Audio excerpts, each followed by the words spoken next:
అందరికీ నమస్కారం. నిన్నే వరిస్తా పార్ట్ 100. ఆద్విక్ ఇంటికి వచ్చేసరికి అన్విక హాల్లో కూర్చుని రమతో మాట్లాడుతూ ఉంటుంది. ఆద్విక్ రావడం చూసి రమ వెళ్ళి కాఫీ తీసుకుని వస్తుంది. అన్విక ఆద్విక్ డల్గా ఉండడం చూసి ఆది ఏమైంది అని అడుగుతుంది. ఆద్విక్ చిన్న స్మైల్ ఇచ్చి నథింగ్ రా, జస్ట్ హెడేక్ బంగారం అని బెడ్రూమ్లోకి వెళ్తాడు. అన్విక ఆద్విక్ వెనకే వెళ్ళి వాష్రూమ్లోకి వెళ్తున్న ఆద్విక్ చేయి పట్టుకుని బెడ్ మీద కూర్చోబెట్టి ఆయిల్ తీసుకుని తలకు మసాజ్ చేస్తుంది.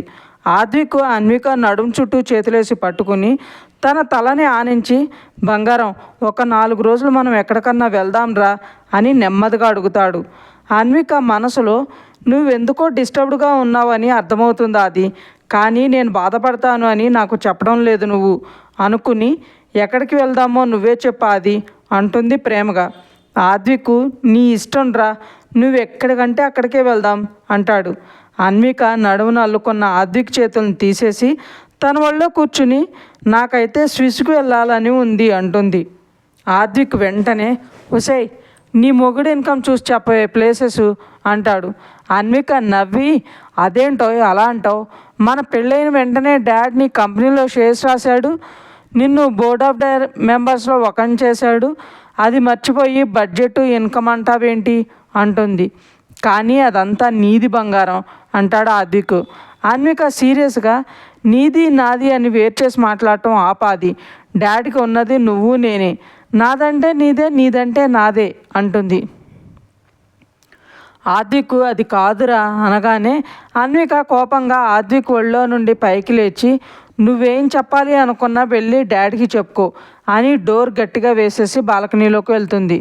దీని కోపం వస్తే అస్సలు తట్టుకోలేం, రాక్షసులా తయారవుతుంది అనుకుని తను కూడా బయటికి వెళ్ళి అన్వికను వెనక నుండి గట్టిగా హగ్ చేసుకుని సారీరా, నిన్ను బాధ పెట్టాలని కాదు బంగారం, నేను కష్టపడి సంపాదించిన మనీతో నీకు నచ్చిన ప్లేసెస్ తీసుకెళ్ళాలి అని అన్నాను అంతే, నా భార్య కోసం నేను ఏం చేశాను అని నాకు అనిపించినప్పుడు నేను హ్యాపీగా ఫీల్ అవ్వాలి కదా అంటాడు. అన్విక అంటుంది. సరే ఎప్పుడు స్టార్ట్ అవుతాం స్విస్కి అంటాడు ఆద్విక్. స్విస్కి వద్దులే, కొడైకెనాల్ వెళ్దాం అంటుంది అన్వి. ఇప్పుడు నీకు నచ్చిన ప్లేస్కే వెళ్దాం అంటాడు. అన్విక కానీ మనీ అంటుండగానే ఆద్విక్ నవ్వుతూ నేను మాత్రమే కాదు నా పెళ్ళాం కూడా సంపాదిస్తుంది, సో ఈసారికి తనే నన్ను తీసుకెళ్తుందంటూ బొగ్గ మీద ముద్దు పెడతాడు. భార్య సంపాదించిన మనీతో నువ్వు అని అన్వి నసుగుతూ ఉంటే ఆద్విక్ అన్వికని తన వైపు తిప్పుకుని ఆడ మగ సమానం, భార్య భర్తలో సగభాగం అయినప్పుడు భార్య డబ్బుతో ఏమైనా తీసుకోవటం తక్కువతనం ఎందుకు అవుతుంది బంగారం, నేను ఖాళీగా కూర్చుని నీ సంపాదనతో బతుకుతుంటే నలుగురు 4 మాటలు అంటారు, నువ్వు కష్టపడి సంపాదించిన డబ్బు ఏదైనా నీ ఇంటి కోసమే కదా, ఆ ఇంట్లో నీ భర్త ఉంటాడు, పిల్లలు ఉంటారు, వాళ్ళ కోసం నువ్వు కష్టపడి తెస్తే వద్దు అని నిన్ను తక్కువ చేసి ఎలా చూస్తారు, భర్త కష్టం తగ్గించి తనకు చేతనైనంత సాయం చేస్తూ తన కష్టాల్లో పాలు పంచుకునే భార్య ఉన్నప్పుడు అర్థం చేసుకునే భర్త కూడా ఉండాలి, అప్పుడే సంసారం సాఫీగా సాగిపోతుంది, నువ్వు ఎక్కువ ఆలోచించకుండా టికెట్స్ బుక్ చేయి, రేపే వెళ్దాం అంటాడు నవ్వుతూ. అన్విక హ్యాపీగా ఆద్విక్ని హక్ చేసుకుని థ్యాంక్ యూ అది, లవ్ యూ సో మచ్ అంటుంది.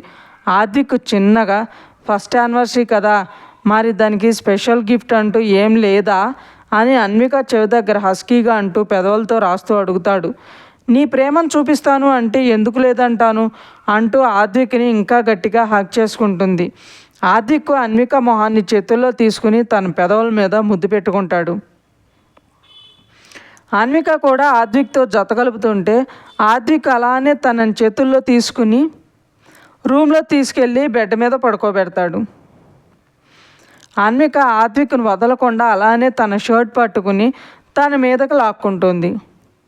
ఆద్విక్ తన చేతులతో అన్విక ఒళ్ళంతా ప్రేమగా తడుముతుంటే ఆ ప్రేమలో కరిగిపోతూ తనని పూర్తిగా ఆక్రమిస్తున్న ఆద్విక్ను అల్లుకుపోతుంది అన్వి.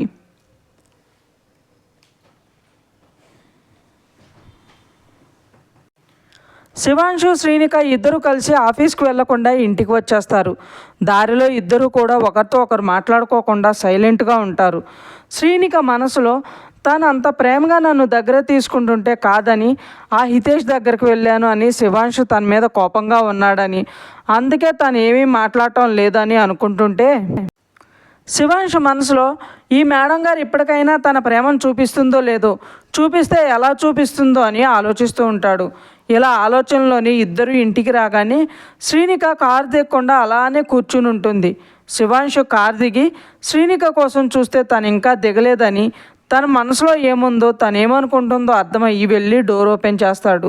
శ్రీనిక కారు దిగుతూ శివాంశు వైపు అలానే చూస్తుంటే శివాంశు చిన్న స్మైల్ ఇచ్చి లోపలికి వెళ్తాడు.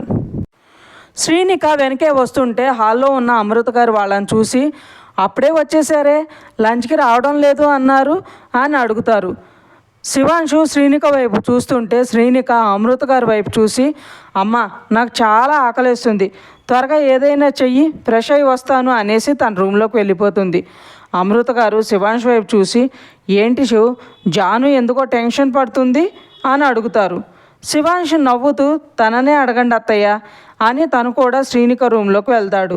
శ్రీనిక రూమ్లోకి వెళ్ళి, శివే వంశ అని నాకు తెలిసాక నాకు ఎందుకు ఇంత టెన్షన్గా ఉంది, తనను చూడాలి అన్నా మాట్లాడాలన్నా భయంగా ఉందనుకుంటూ చేతులు నలుపుకుంటూ ఉంటుంది. శివాంశు శ్రీనిక టెన్షన్ చూసి నవ్వుకుంటూ తనకంటే ముందే ఫ్రెష్ అవ్వడానికి వెళ్ళిపోతాడు. శివాంశు ఫ్రెష్ అయ్యి వచ్చాక కూడా ఆలోచిస్తూనే ఉండడం చూసి కొంచెం గట్టిగా, జాను వెళ్ళి ఫ్రెష్ అయ్యరా అనగానే శ్రీనిక హా శివ్ అని శివాంశు మొహం కూడా చూడకుండా తలదించుకుని కంగారుగా వాష్రూమ్లోకి వెళ్ళిపోతుంది. శివాంశు తనను చూసి నవ్వొస్తుంటే అమృత గారి దగ్గరికి వెళ్తాడు. అప్పటికే అమృత గారు కిచెన్లోకి వెళ్ళి త్వరగా వాళ్ళ కోసం లంచ్ ప్రిపేర్ చేసి ఇద్దరిని పిలవడానికి వస్తూ ఉంటారు. శివాంశుని చూసి, జాను ఏది శివ్, ఆకలి అన్నది ఇంకా రాలేదు అంటూ అన్నీ డైనింగ్ టేబుల్ మీద సర్దుతూ ఉంటారు. తను చాలా టెన్షన్ పడుతుంది అత్తయ్య, ఇవాళ హితేష్ దగ్గరికి వెళ్ళింది, దానికి నేనేమంటాను అని భయపడుతుంది అని అంటాడు శివాంశు. అమృత గారు కోపంగా, ఆ హితేష్ దగ్గరికి ఎందుకు వెళ్ళింది, ఆ పిల్ల కాస్త కూడా మైండ్ పనిచేయట్లేదా, రాత్రంతా నిదానంగా కూర్చుని ఆలోచించుకో అని చెప్పాక కూడా ఎలా చేస్తుందా అని అంటూ ఉండగానే శ్రీనిక వస్తుంది. శివాంశు అమృత గారి వైపు చూసి కూల్ అన్నట్లు కళ్ళార్పగానే ఆవిడ ఇద్దరికి వడ్డిస్తారు. శ్రీనిక తల కూడా ఎత్తకుండా ఫాస్ట్గా తినేసి లేస్తుంటే, అంత తొందర ఎందుకు జాను, కాస్త నిదానంగానే తిను, ఇలాంటి తొందరపాటు పనులు చేయడం ఆపు అంటారు అమృత గారు. శ్రీనిక అని తల ఊపేసి హ్యాండ్ వాష్ చేసుకుని తన రూమ్లోకి వెళ్ళిపోతుంది. తనని ఇప్పుడేమీ అనకండి అత్తయ్య, తన మనసులో కొన్ని ప్రశ్నలు ఉన్నాయి, వాటి సమాధానం కోసం వెతుక్కుంటుంది, అవి దొరికేదాకా నన్ను చూసి ధైర్యంగా మాట్లాడలేదనేసి తను కూడా హ్యాండ్ వాష్ చేసుకుని లేచి వెళ్ళి హాల్లో కూర్చుంటాడు. అమృత గారు శ్రీనిక దగ్గరకు వెళ్తారు. శ్రీనిక బెడ్గా అనుకుని కూర్చుని తనకి శివాంశు రాసిన లెటర్స్ని చూస్తూ ఉంటుంది. అమృత గారు వాటిని చూసి, ఏంటి వంశ గుర్తొచ్చాడా అంటూ వచ్చి పక్కన కూర్చుంటారు. శ్రీనిక లెటర్స్ని బెడ్ మీద ఉన్న పిల్లో కింద పెట్టి ఆవిడ ఒళ్ళో పడుకుని, అసలు మర్చిపోతే కదమ్మా గుర్తు చేసుకునేది, తనే నా జీవితం అంటూ తనను చూడకుండా తన మనసును అర్థం చేసుకుని తనను ప్రేమించడం మొదలుపెట్టాను. తనను కలిసే క్షణం కోసం ఎంతగానో వెయిట్ చేశాను, అలాంటిది మా మొదటి పరిచయం రోజే తను నాకు దూరం అవుతాడు అని అనుకోలేదు అంటూ బాధపడుతుంది. అమృత గారు, అలా ఎందుకు అనుకుంటున్నావు జాను, నీ మనసులో తను ఎప్పటికీ అలానే ఉంటాడు అంటారు. మనసులోనే కాదమ్మా, పక్కన కూడా ఉన్నాడమ్మా, కానీ నేనే గుర్తించలేకపోయాను అని, తన మనసు తెలిసినా నేను తనని నా కళ్ళెదురుగా పెట్టుకుని తనే నా వంశం తెలుసుకోలేకపోయాను అంటుంది. అమృత గారు, నీ పక్కనే ఉన్నాడా అని ఆశ్చర్యంగా అడుగుతుంటే, నువ్వు కూడా నా దగ్గర దాచావు కదమ్మా, శివు వంశు ఇద్దరు కాదు ఒక్కరే అన్న విషయం నీకు తెలుసు, కానీ నువ్వు కూడా నాకు చెప్పలేదంటుంది శ్రీనిక బాధగా. అమృత గారు చిన్నగా నవ్వి, చెప్పకపోయినా నువ్వే తెలుసుకున్నావు కదరా అంటారు. శ్రీనిక బాధగా, కానీ చాలా లేటుగా తెలుసుకున్నాను కదమ్మా, ఇన్ని రోజుల్లో శివుని ఎంత బాధ పెట్టాను నేను, తనే వంశం తెలిసిన తర్వాత నాకేమనిపించిందో తెలుసా అమ్మ అంటూ లేచి కూర్చుంటుంది. అమృత గారు తన వైపే చూస్తూ ఉంటే, నా మీద నాకే అసహ్యం వేసిందమ్మా, వంశకి ఇంత దగ్గరగా ఉన్నా చాలా దూరం అయిపోయాను అనిపించింది, తనను చూడాలన్నా మాట్లాడాలి అన్నా ఏదో గిల్ట్ ఫీలింగ్గా ఉందమ్మా, తనని నేను నిజంగా ప్రేమించలేదేమో అనిపిస్తుంది అంటుంది కన్నీళ్లతో. అలా ఎందుకు అనుకుంటున్నావు జాను అంటారు అమృత గారు. శ్రీనిక, ఇంకెలా అనుకోమంటావమ్మా, నిజంగా ప్రేమ అనేది ఉంటే నేను తనే వంశం తెలుసుకునేదాన్ని, తనకి నేనే జాను అని తెలిసిన తర్వాత తన ప్రేమ చూపిస్తున్నా ఆ ప్రేమలో కూడా తప్పులను వెతికాను కానీ తన గురించి తెలుసుకోలేకపోయాను అంటుంది బాధగా. మరి వంశ్ కూడా నీ గురించి నువ్వే తన జాను అని తెలుసుకోలేకపోయాడుగా, మరి తనకు కూడా ప్రేమ లేదా నీ మీద? అంతేకాకుండా నువ్వు జాను కాదని తెలిసి కూడా నిన్ను బలవంతంగా పెళ్లి చేసుకున్నాడు అంటే తను నిన్ను నిజంగా ప్రేమించలేదా అని అడుగుతారు అమృత గారు. అమ్మా, వంశ్ అలా ఎప్పుడూ చేయడు. ఎందుకంటే తనకి నేనంటే ప్రాణం. నేనేమీ చెప్పకుండానే నా మనసులో భావాలను అర్థం చేసుకునేవాడు. తన గురించి ముందు నుండి నాకు చెప్పాలనే అనుకున్నాడు. కానీ నేనే మనం డైరెక్ట్గా కలుసుకున్నప్పుడు కూర్చుని ఒకరి గురించి ఒకరు చెప్పుకుంటూ టైం స్పెండ్ చేద్దామంటూ ఆపేశాను. నన్ను బలవంతంగా పెళ్లి చేసుకున్నప్పుడు కూడా తను ప్రేమించిన అమ్మాయి నా వల్లే చనిపోయిందన్న కోపం అన్నీ ఆ కోపంలో కూడా మా గురించే ఆలోచించేవాడు. ఆ హితేష్ తనని మిస్లీడ్ చేశాడు. అసలు ఏం జరిగిందో ఎలా జరిగిందో కనుక్కోవాలి. హితేష్కి వంశ్కి మధ్య మిస్అండర్స్టాండింగ్ దేనివల్ల వచ్చిందో తెలుసుకోవాలంటుంది శ్రీనిక. అమృత గారు నవ్వుతూ, మరైతే వెళ్ళి మీ ఆయన్నే అడుగు అంటారు. తను ముందుకు వెళ్ళాలి అంటే నాకు చాలా బాధగా భయంగా నా మీద నాకే అసహ్యంగా ఉందమ్మా అంటుంది శ్రీనిక. అమృత గారు, నువ్వే అంటున్నావుగా తను నీ మనసులో మాట తెలుసుకుంటాడని, ఇప్పుడు కూడా తెలుసుకున్నాడేమో అంటారు. శ్రీనిక అమృత గారి వైపు అలానే చూస్తుంటే, వెళ్ళు జాను, ఇలా తన గురించి తెలుసుకోవడం తనకి దూరంగా ఉంటే తనని ఇప్పుడు దూరం చేసుకున్నట్లు అవుతుంది. ఇన్ని రోజులు చూపించని ప్రేమని ఇప్పుడు చూపించు. మీ మధ్య కలిగిన దూరాన్ని దగ్గర చేసుకోవాలే కానీ ఇలా భయపడుతూ నువ్వు తిట్టుకుంటూ దూరంగా ఉంటే ఎలా? నువ్వు తనని ఎలా అర్థం చేసుకున్నావో తను కూడా నిన్ను అలానే అర్థం చేసుకుంటాడు అనగానే, అవునమ్మా, వంశు నన్ను తప్పకుండా అర్థం చేసుకుంటాడు. తన గురించి తెలుసుకోవడం నేను ఇంతగా ఎలా ఆలోచించాను అని ఆనందంలో చెప్తుంటే అప్పటి వరకు వాళ్ళ మాటలు విన్న శివాంశు నవ్వుకుంటూ తన రూమ్లోకి వెళ్ళిపోతాడు. శ్రీనిక అమృత గారిని హక్ చేసుకుని, థ్యాంక్స్ మా, లవ్ యూ సో మచ్ అని బుగ్గ మీద ముద్దు పెట్టి తన రూమ్లోకి వెళ్తుంది. తన రూమ్లోకి వెళ్ళేసరికి శివాంశు బెడ్ మీద పడుకుని నిద్రపోతున్నట్లు యాక్ట్ చేస్తాడు. శ్రీనిక శివాంశు పడుకోవడం చూసి, నిద్రపోయావు వంశ్, నీతో మాట్లాడాలని పరిగెడుతూ వచ్చాను, లేచాక నీతో మాట్లాడతాను అంటూ శివాంశు దగ్గరికి వెళ్ళి తన నుదుటి మీద ముద్దు పెట్టి వెళ్ళి తన పక్కనే పడుకుంటుంది. శివాంశు శ్రీనిక తన పక్కనే పడుకోవడంతో కావాలనే తన వైపు తిరిగి శ్రీనికకి చాలా దగ్గరగా వెళ్తాడు. శివాంశు అంత దగ్గరగా వచ్చేసరికి శ్రీనికకి టెన్షన్ వచ్చేసి తన వైపే చూస్తూ, నిన్ను డైరెక్ట్గా ఎప్పుడెప్పుడు చూస్తానా అని అనుకుంటున్నాను. నీతో చాలా విషయాలు మాట్లాడాలనుకున్నాను కానీ అనుకోకుండా కొన్ని సిచ్యువేషన్స్ మన లైఫ్లో రావడంతో అవన్నీ చేయలేకపోయాను. ఎందుకో తెలీదు, హితేష్ను చూడగానే కొంచెం దూరం పెట్టాలనిపించింది. కానీ నేను ప్రేమించిన వంశ్ తనే అనుకుని అప్పుడప్పుడు కొంచెం మాట్లాడేదాన్ని. బట్ తనని దగ్గరకు రానిచ్చేదాన్ని కాదు. ఎందుకో ఇప్పుడు అర్థమవుతుంది. కళ్ళు తనే వంశ్ అని చెప్తున్నా మనసు మాత్రం అందుకు ఒప్పుకోలేదు అని అంటూ శివాంశు జుట్టు నిమురుతో ఆడుకుంటూ ఉంటుంది.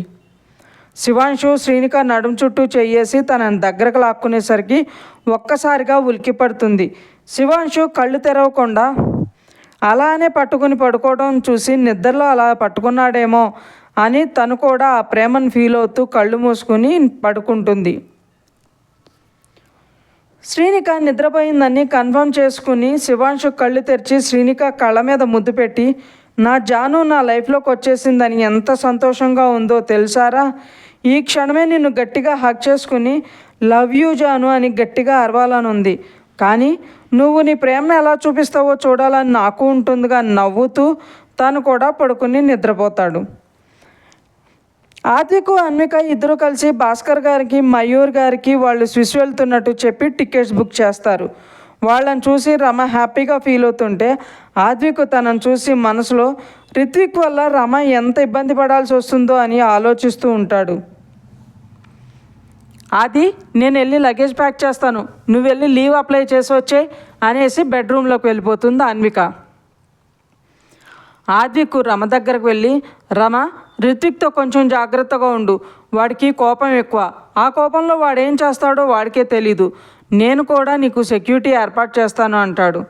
అవసరం లేదు బావా, రిత్విక్ని ఎలా డీల్ చేయాలో నేను చూసుకుంటాను. మా నాన్నని అతని ప్రవర్తన చూసిన తర్వాత ఆడపిల్ల ఎలా ఉండాలో ఎలా ఉండకూడదో చాలా తెలుసుకున్నాను. దానికి తగ్గట్టు చాలా నేర్చుకున్నాను. మీరు నా గురించి ఎక్కువ ఆలోచించకుండా మా అక్కతో హ్యాపీగా ఉండండి చాలు అంటుంది. అప్పుడే అన్విక అక్కడికి వచ్చి, రిత్విక్ అంటున్నావేంటి రమా, తను నీకు తెలుసా అని అడుగుతుంది. ఆద్విక్ వెనక తిరిగి అన్వి లగేజ్ సర్దలేదా అని అడుగుతాడు కంగారుగా.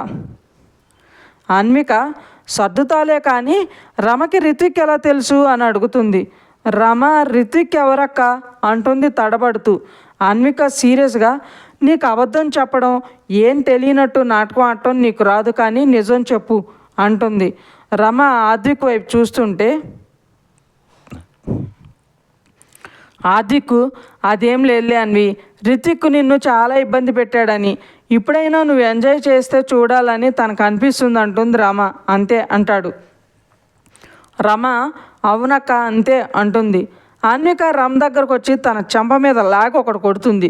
ఆద్విక్ అన్వి అనగానే అన్విక చెయ్యడ్డం పెట్టి, నువ్వు మాట్లాడకాది, నువ్వు చెప్పిందల్లా నమ్మడానికి నేనేమీ పిచ్చిదాన్ని కాదు, చిన్నపిల్లని అంతకన్నా కాదు అంటుంది. అక్క అది అంటూ నసుకుతుంది రమ. నువ్వు చెప్పు, నిన్ను ప్రేమించింది రిత్విక్కా అని అడుగుతుంది అన్విక. రమ అని తల ఊపుతుంది. మరి ఈ విషయం నాకు చెప్పాలని నీకు అనిపించలేదా, లేక మీ అక్కని పెళ్ళికి ఒప్పుకోదని మీ బావ చెప్పావా అని అడగగానే రమ అలా అనుకోకక్క అంటుండగానే తనకి కాల్ వస్తుంది. చూస్తే రిత్విక్ నుండి. ఇంకా ఉంది ఫ్రెండ్స్. మీకు ఈ స్టోరీ నచ్చినట్లయితే లైక్ చేయండి, సబ్స్క్రైబ్ చేయండి. ఇంతలా ఆదరిస్తున్నందుకు థ్యాంక్ యూ సో మచ్.